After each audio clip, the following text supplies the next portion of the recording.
This is our series on this little summary statement of doctrine, the Shorter Catechism. And it's about 450 years old or more. But it is this tremendous summary, 470 years old, actually, I think. Tremendous summary of the Bible's teaching, pithy and pointed, and we're using it as a route map as we look at the big ideas of the Bible. And so this evening we come to questions. I think it's 8, 9, and 10. Let's step back from that for a moment. What sort of a world do we live in? We live in a world where we are faced every day with identity politics. We are in Pride Month. We are confronted with LGBT issues. It is a world where we face the issue of transgenderism. There are all sorts of questions of identity. There is a loss of meaning in our world, a loss of purpose. There's increased depression and anxiety because there's a loss of hope. And in such a world, we might ask, what relevance is Genesis chapter 1? Sorry, let me just check the recorder. No. Such a world, what relevance is Genesis chapter 1? Is it not just up there with ancient myths that we no longer remember, but that meant a lot to some people at some stage in history? That's what some of the young people maybe be told at school. These chapters are just a sort of myth that the ancient peoples had, and this is just the same, and the other ones weren't true, and this one isn't true. We want to think about that this evening. But I also believe that this chapter lies increasingly at the heart of answers to 21st century problems. So the issues that we hear in the news, the issues that you younger people are facing at school and at college, the things that people are searching for answers to are found here in Genesis chapter 1. And this key teaching is summed up for us in the Shorter Catechism. We saw last time that God is sovereign over everything, that He has a plan. And we come this evening to consider how God works out that plan in the world. Question 8, how does God execute His decrees? We thought last week about His decrees. How does He carry out His decrees? God executes His decrees in the works of creation and providence. What's that? Creation, God makes everything. Providence, God rules everything and works through every single event. Creation, we might say, is God building the house. Providence is God taking care of the house. See the man going and building his house. And then you see him cutting the grass, painting and decorating. One's creation, one's providence. We're focusing on creation this time, and then we'll focus on providence next time. And we're going to have to move very quickly this evening. This evening could easily be a whole series of talks on creation, taking in the Big Bang and evolution, and I would love to do that. But Steve Wright has done a brilliant job of that already, and you can go and watch his talks on the Convoy Church's YouTube channel. A brilliant series on creation, evolution, and the Big Bang and Genesis. But we're going to touch on some of those. But we're going to come at it from a slightly different angle. Question 9 asks, what is the work of creation? And the answer is, the work of creation is God's making all things out of nothing by the word of His power in the space of 6 days, and all very good. There's a very concise summary of Genesis chapter 1. The work of creation is God's making all things out of nothing by the word of His power in the space of 6 days, and all very good.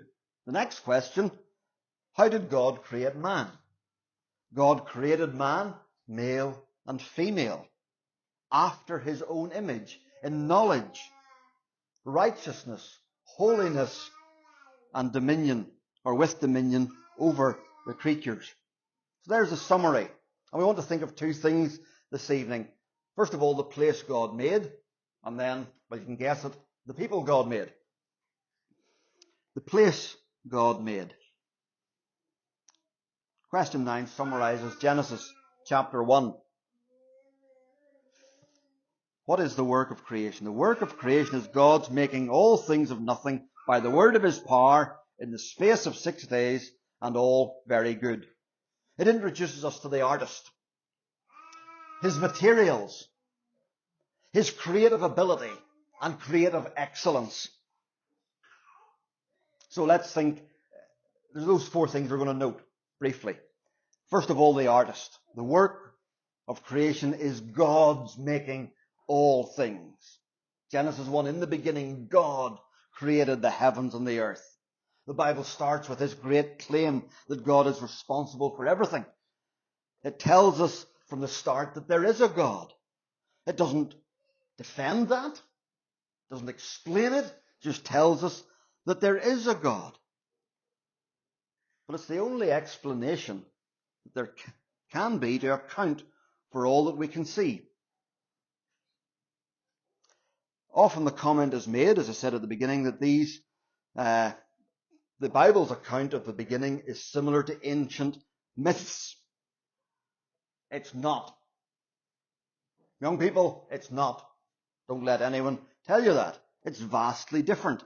One writer, a man called Glenn Scrivener, says, in the beginning, in other myths, there was chaos, then rebellion, then war, then slavery, then us. So said the myths of the ancient Near East. Chaos, rebellion, war, slavery, us. War amongst the gods, rebellion amongst the gods, lots of gods fighting, and then we appear. In the Babylonian creation story, there's a god called Marduk who eventually slays another god called Tiamat, whose body is split into sky and land, and then humanity is made by the sacrifice of another god called Kingu. Does that sound anything remotely like the Bible? And yet, people will say, oh, it's just one of those creation myths. They're all the same. No, clearly not. In Egypt, there's a whole story there about the creator of the world comes out from, first of all, there's a sea, and then land arises out of the sea, and a temple is formed in the land. We're not told how this happened or who did it, because it's only at that point that the creator of the world emanates from this living temple. And he then brings into being a lot of other gods and all sorts of things. It's nothing like the Bible. And we could go on and look at Greek myths and all sorts of myths that there are. And they bear no relation or no similarity really to the Bible. The Bible introduces us to God, the source of everything. It everywhere assumes his existence. It doesn't set out to prove it. But everything makes sense in the light of this. And I find it fascinating that in recent years we've seen a lot of different thinkers who aren't Christians moving to the position that there must be a superior intelligence behind the universe. Anthony Flew was a British philosopher and atheist. And he concluded some years back in the early 2000s, some sort of intelligence or first cause must have created the universe. A superintelligence is the only good explanation for the origin of life and the complexity of nature. So, all of us, especially the young people, you'll go to school and teachers will say, it all just happened by chance. Here's one of the great thinkers who didn't believe in God, reaches the position where he says a superintelligence is the only good explanation for the origin of life and the complexity of nature.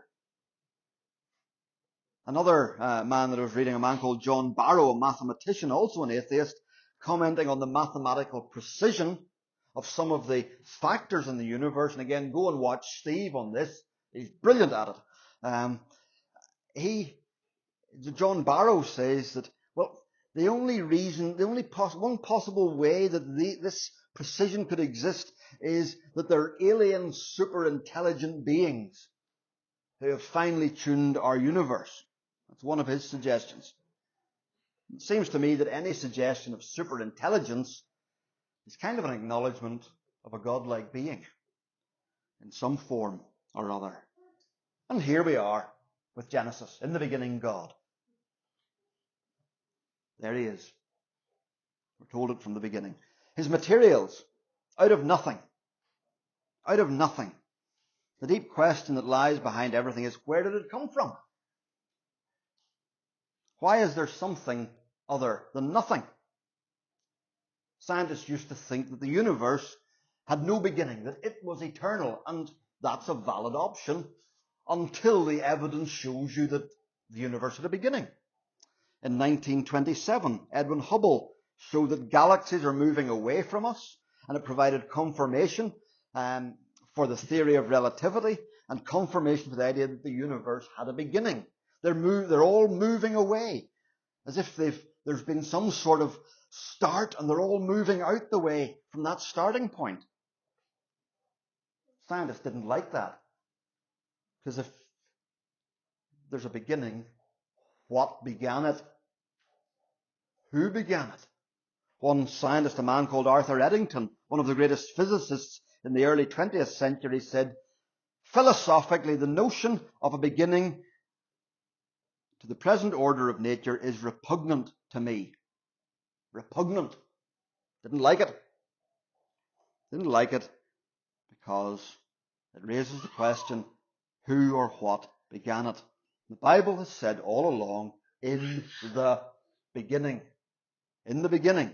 Scientists, in a sense, had to admit, actually, that was right. And God, out of nothing, creates everything. Matter wasn't eternal. The materials he used. Thirdly, his creative power. All things out of nothing. The Catechism says, the work of creation is God's making all things of nothing by the word of his power, simply by speaking in the space of 6 days. It's fascinating that God simply speaks. He doesn't mold or shape animals the way man would. He doesn't shape the mountains like plasticine and pour the waters into the sea basins. He simply speaks. There's something majestic about it. And it takes 6 days. Before we get hung up on the age of the earth, what's the point here? The point is to show order and structure to their creation. There are 6 days of shaping the structures, light and dark, or sea and sky, land, are all formed. And then there are 3 days of filling the sky, the day and the night with the sun and the moon and the stars, and then filling the sea with creatures and the sky with creatures, and then filling the land with living creatures. There's order to it. Everything done by speaking. And it's done, we're told, in 6 days. Ancient preachers and writers thought that the 6 days weren't literal. That sounds a bit like some modern preachers, but they said it wasn't literal for another reason, that it would have happened in an instant. God doesn't need 6 days. Whereas modern preachers often want to say God didn't mean 6 days because it couldn't happen in 6 days. It would need millions of years. So we flipped the tables and reduced God's power. But what's not believable? Oh, science tells us it couldn't have happened. And again, go and listen to Steve on this. But science would have told Jesus that there was no point standing up on a boat and telling the wind and the waves to be quiet. Science would have told Jesus that there was no point standing outside Lazarus' tomb and saying, Lazarus, come out. He's dead. He can't hear you. His brain isn't functioning. He has been dead so long that he stinks, his sister said. There's been decay. What are you going to do? Do you expect that somehow the molecules will come back together? Jesus, be realistic. Be scientific. Well, nobody told Jesus that, and nobody told Lazarus that, and Lazarus came walking out of the tomb as if God was God and science was God's servant. Jesus turned the water into wine. It takes months and years to ferment. Instantly, there it was. He heals a man whose sight had been blind since birth. His neurons had been reassigned. His optic nerve won't have been working. His mind will not have had the ability to process imagery because that builds up over time. And yet, in an instant, he can see and understand and process. Time isn't an issue with God. And one of the things that we find is, and Steve brings out in his lectures, is that the supposed age of the universe, scientists don't even agree on it. They keep having to rejig and change it. And, I was reading a book by a theologian this week, and he said, well, one of the deal breakers is that we can see light from distant stars. That means that there's taken 8 billion years to reach us, so that tells us the universe must be 8 billion years old. You can go and watch a science video where the scientists on it will tell you, we don't actually know what the speed of light is in one direction. We can measure it in 2 directions, but we don't know what it is in one direction. And it may be that the light coming from distant stars doesn't take millions of years to get here. He's not making a religious point. He's making a scientific point. And I'm watching and going, really? Because that changes everything. The problem of distant starlight. If we're going to say, well, the earth isn't as old as the scientists say. Oh, but we know it's as old because the stars are so many millions of light years away. And then you have scientists going, well, we're not sure. Einstein himself commented that the fact that we take the speed of light as being equal in both directions, because that's the only way we can measure it, is just a handy thing that we do. I'm paraphrasing, but that's what he said. Just a handy thing that we do. It could be really fast in one direction and much slower in the other, and give us the average that we call the speed of light. We just don't know. Yet here's one of the reasons that people say, well, the Bible can't be true. His creative power and ability. And fourthly, his creative excellence. Genesis and the Catechism answers speak too of the excellence and beauty. The work of creation is God's making all things of nothing by the word of his power in the space of 6 days, and all very good. Nothing which God made is evil.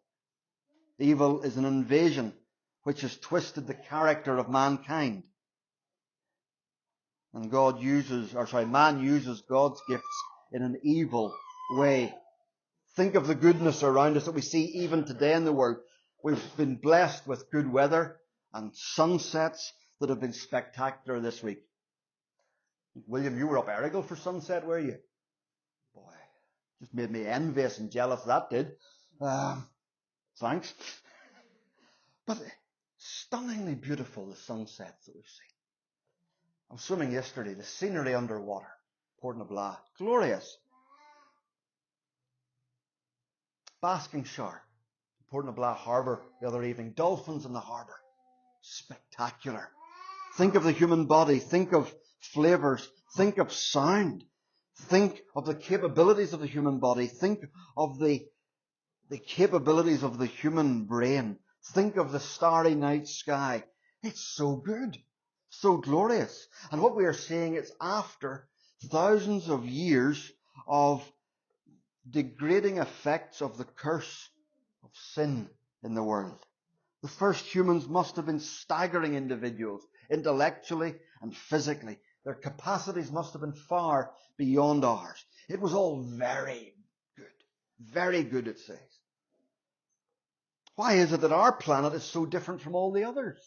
Is it accident? Is it fluke? The happiest series of coincidences made it habitable, made it so beautiful, and conspired to give us things like chocolate and coffee and things that you can put together to make pavlova. Like, whew, what are the odds? We're incredibly lucky. Or there's maybe a God who delights to delight people with his creative genius. That seems to make a lot more sense to me. The place God made. God made it. He made it out of nothing. We see his power. We see his creative ability. The Big Bang doesn't answer the big questions. The Bible does. Big Bang doesn't answer the big question of where does matter come from? What made it begin? Why is there order, not disorder? Why is there information at the heart of everything? Our DNA is this incredible collection of data that captures all the encoding needed to create us. Why is there information? It looks like somebody has written a program of code.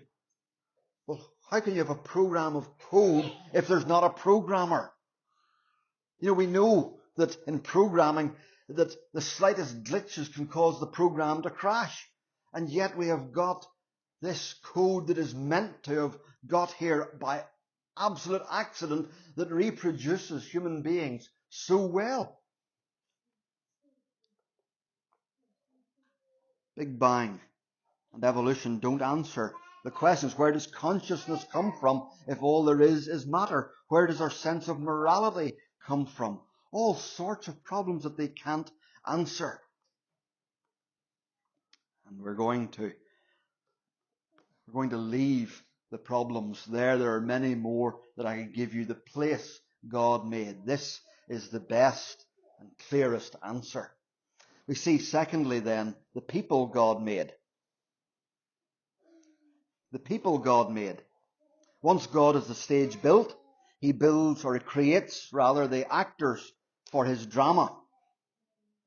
Genesis 1:26 and 27. Then God said, let us make mankind in our image, in our likeness, so that he may rule over the fish of the sea, the birds in the sky, and over the livestock, and over all the animals, the creatures that move along the ground. So God created mankind in his own image. In the image of God he created them, male and female, he created them. Catechism captures this in its answer. How did God create man? God created man, male and female, after his own image, in knowledge, righteousness, and holiness, with dominion over the creatures. 4 things to note here again. Each of these 4 things we see in the answer, but also speak. They come from Genesis, thousands of years ago. They are summed up in the Catechism from 400 plus years ago. And they're so pertinent to century 21. 4 things to note. First of all, created with dignity. How did God create man? The answer starts, God created man. God created man. Interesting word is used throughout chapter 1. It's even used of man. In the beginning, God created. It's the word bara in Hebrew. But when we come to the details of chapter 2, we find that the word changes. God formed. God formed the man from the dust of the ground. Even in verse 26 where God says, let us make man, he uses a different word. Man is not like the animals. He's different from the animals. He's distinct from the animals. In the world that we live in today, when you've done away with God, well, then we struggle to make a distinction between people and animals. And we see them all as one, that we are higher animals. And people get confused then. And then they start to say, well, eating meat is wrong because it's eating our own sort of kind. And that's wrong. But God makes a distinction. And yes, we're not to abuse the animal kingdom, but we are distinct from the animal kingdom. This word tells us that man is different. It tells us where man in his complexity comes from. The Lord God formed the man. That's a lovely word. It speaks, it's the word used of a potter or an artist who works with material. It speaks of craftsmanship and care and skill. It's used in Jeremiah 18 of the potter turning the clay on the wheel. One writer says, it speaks to us of love and care, even imagination and dedication that have gone into this new creature, man. God took enormous trouble over him, forming and fashioning him lovingly. Isn't that lovely? Enormous trouble over us, created with dignity. So different from the ancient Near Eastern mythologies. According to the Babylonians, we're created from Kingu's blood. It's a recurring theme. The Mesopotamian myths had some other gods sacrificed and humanity made out of that. No. God's story is that we are fashioned deliberately and lovingly. And that speaks to our great 21st century struggle of identity. Who am I? Well, if there's no God, well then I'm just an accident. I'm a nobody. But the Bible says no, that we're not accidents. We have dignity and worth. We are a human being, not a human doing. And so man became a living being. Every single person has value and worth before they have done anything. Even those we disagree with. Maybe the LGBT activist or the transgender activist. It may be somebody whose politics are completely different to us. It may be someone who's done something reprehensible. But they are created by God. They are made in His image. And even where we disagree with them, we need to remember that we are disagreeing with someone who's an image bearer of God. And we need to help people in our world see this, that their value, that people want to know, who am I? What can I do to have a sense of purpose and value? God made you. You have value. You're a work of art, shaped by God. And so there's no place for the Christian to be vitriolic or demeaning in the way we speak about those we disagree with, or even so easy, isn't it, to use snarky memes and use those or put downs. But we mustn't. Because even when we disagree with people, they are God's image bearers, created with dignity, a message that's needed for Christians, but a message that's needed particularly in our world. Secondly, gifted with gender. Gifted with gender. Do you hear the catechism? It says, God created man, male and female. Genesis 1:27. So God created man in His own image. In the image of God He created him. Male and female He created them. There's a quality of the sexes. We're different, but equal. Equally valuable in God's sight. When you leave God out of the equation, then it becomes might is right. The bigger, the stronger. You take what you want. You dominate. And it's men who are often going to come out on top there. But such men over history will have to answer to the God who invested such dignity into the female. Equally valuable in God's sight. It takes both male and female to capture and convey something of the image of God. He doesn't simply make man, but male and female. And this speaks into our world so much. We've had 60 years of secular feminism trying to flatten out the distinctions between male and female to insist on an equality of sameness. God made us different because it takes both to display the richness of God in who He is. That's what happens when you remove God.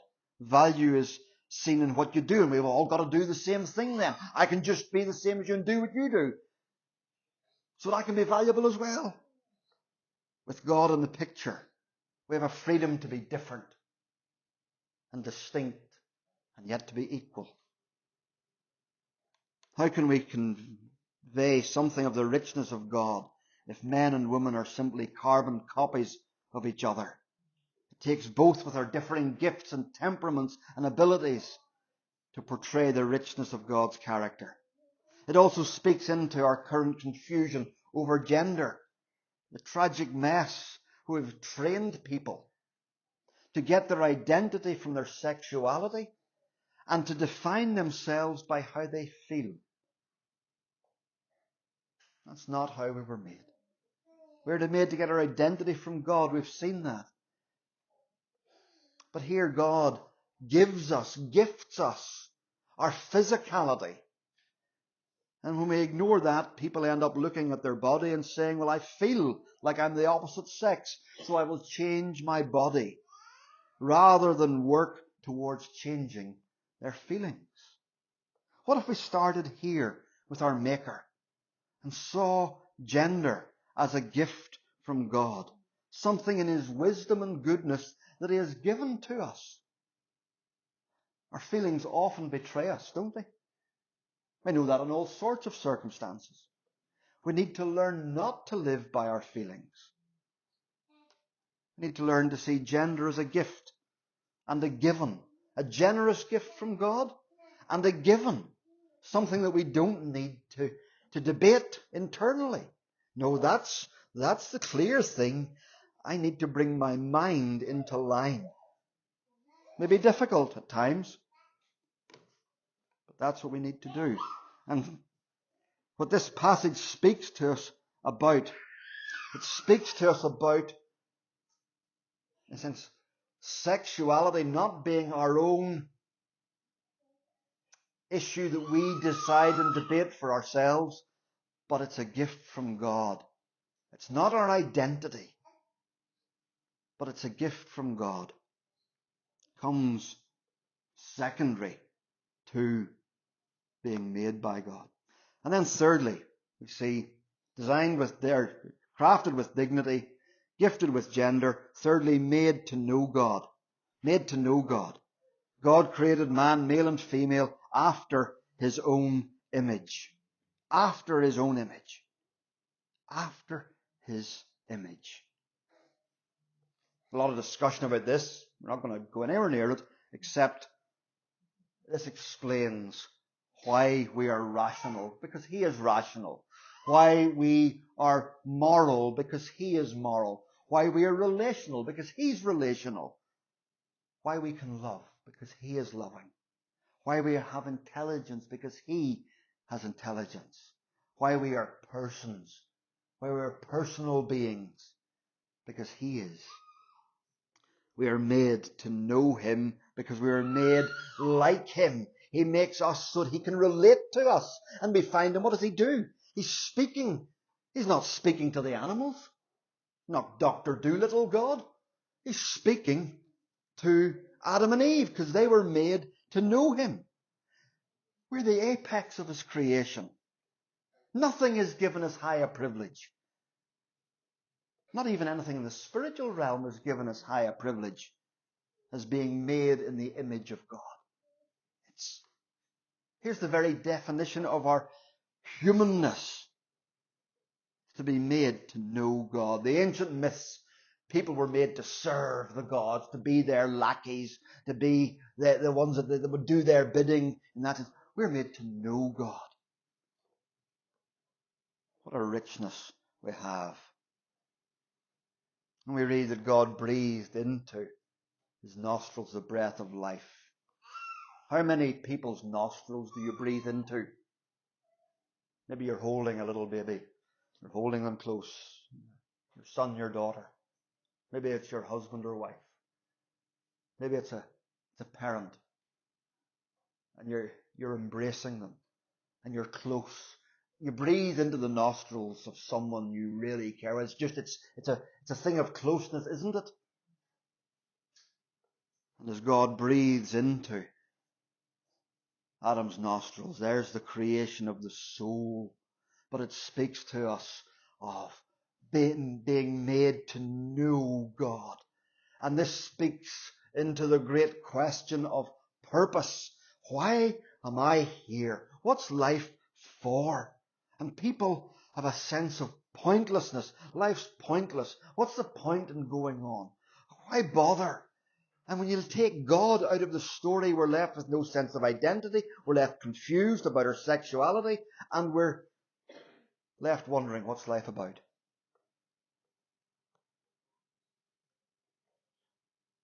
Here's the most fundamental fact of our existence. This is what we're for, to know God. And we might miss out on everything else in life. We mightn't be successful or famous. We mightn't make the impact we want to make. But if we know God, we've nailed it. That's what it's about. That's what we're here for. Somebody can be in an accident and they could be in a wheelchair and they say, there's no point in living. There is. You can know God. Somebody mightn't get to the university they wanted to go to or get the job they wanted to do. They say, there's no point, and they're wanting to end their life. They say, there's no point in going on. Of course there is, because that's not your purpose. You're not a human doing. You're a human being made to know God. And there's lots of things that we could achieve that will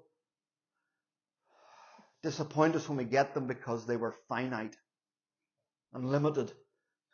But one day we will be in God's presence and we will find out that He is infinite and there's more to know. And we'll be amazed and we'll say, this is better than I realized. This is what life's about, that I might know Him. And we'll never be bored of that purpose. This speaks to our world's great hunger for purpose. Why am I here? And then fourthly, designed for glory, or destined for glory. Destined, or both, says my notes. Destined and designed for glory. God created man, male and female, after His own image, in knowledge, righteousness and holiness, with dominion over the creatures. That's what we wear. That's what we wear. That's what we were designed for. And we've lost that in some ways, and the image has been defaced. That's not where the story ends. It's still God's plan. And as we turn to the pages of the New Testament, we turned away from Genesis, which will not take time to physically turn. Ephesians 4:24. Paul says, you were taught with regard to your former way of life to put off your old self, which is being corrupted with deceitful desires, to be made new in the attitude of your minds, and to put on the new self, created to be like God in true righteousness and holiness. The Christian, created to be like God. That's what we were designed for. And because of Christ, it's what we're destined for. 2 Corinthians 3:18. And we all who with unveiled faces contemplate the Lord's glory are being transformed into His likeness with ever increasing glory. It's happening. In 1 Corinthians 15:49, and just as we have borne the likeness of the earthly man, so we shall bear the likeness of the man from heaven. Romans 8:29, for those God foreknew, He also predestined to be conformed to the likeness of His Son. 1 John 3:2, we know that when He appears, you know what the next 5 words are? We shall be like Him. We shall be like Him. This is what we were destined for, designed for. We will be more gloriously human than we ever thought we could be. This is what Christ came to do. This is what Christ came to do. You see how desperately our world needs this message. See, this last point speaks about hope. Speaks about hope, doesn't it? Into a world that's lost its sense of hope. Do you see how desperately our world needs this message? It's not simply an ancient text. It's an ancient text from the all-knowing God who knew what would be needed in century 21 when Moses was writing this down about what God had done in the very beginning. It's wonderfully relevant. It speaks about our identity and meaning and value. It speaks to us about the great question of our age, about sexuality. It speaks to us about purpose. It speaks to us about hope. If we remove God, we remove that sense of who we are, what we're here for. If you're a Christian here this evening, I want you to have confidence in the Bible's story. These truths are truths for century 21. They are vital and necessary. I want to speak to you this evening if you haven't yet put your trust in Christ. Here is your identity. Here's where you find it. Here's where you find value and meaning. You are created to be something more wonderful than you can imagine. You are worth more than you think you are. Christ Jesus himself would give himself so that you could find who you are meant to be. Here is where identity and meaning and value are found. Here is where purpose is found. You are made to know God. Here is where hope is found. You might be disappointed. Even if you're a Christian, you're probably disappointed with who you are. But who you are is not who you will be. For when he appears, we shall be like him. So if you're not a Christian this evening, let me say to you that Jesus Christ would give himself so that you could be what you were intended to be. Will you not come to him? And if you are a Christian this evening, keep your confidence in these truths and see that here lies the answer that our world is so desperately looking for. Amen.